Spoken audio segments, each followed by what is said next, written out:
Kompania Sofag është një ndër 7 kompani serbe që sipas shërbimit të inteligjencës së jashtme ruse po furnizojnë me armë Ukrainën dhe po marrin pjesë në një rrip të organizuar vdekje, me qëllim vrasjen e ushtarëve dhe civilëve rus. Ndryshe nga shumica e kompanive të listuara, kjo kompani është në pronësi private të Jelena Petrović, vajza e tregëtarit më të madh të armëve në Serbi, Slobodan Tešić, i cili është nën sanksionet amerikane për 7 vjet.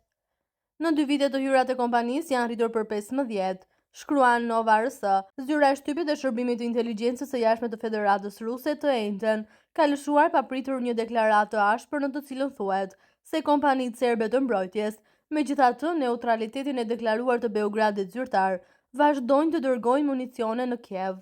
Ndonse për këtë flitet prej vitesh, edhe në media dhe në rrjetet sociale janë publikuar foto të armëve dhe municioneve serbe dhe kjo është hera e parë që Moska ka reaguar zyrtarisht dhe publikisht për këtë.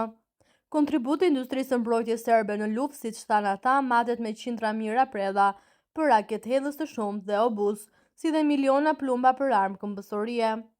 Në rripin e vdekjes të organizuar në Serbi, vendi mik i Rusisë, marrin pjesë kompanitë më të mëdha të industrisë vendase të mbrojtjes, duke përfshirë Jugo Import, Zenitprom, Krushik, Sofag, Slovbad, Priv Partizan e të tjerë. Pothuajse të gjitha këto kompanitë janë shtetërore dhe njihen si eksportuesit më të mëdhenj të armëve pa llogaritur Sofag.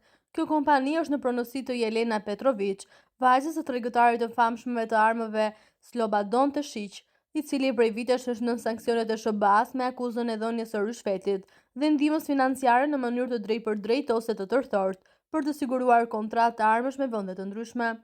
Në dhjetor të 2022, Mbretëria e Bashkuar vendosi gjithashtu sanksione ndaj Tešićit dhe në shpjegim thuhet se ai akuzohet për rishfet ndaj prokurorit shtetëror nga një vend tjetër.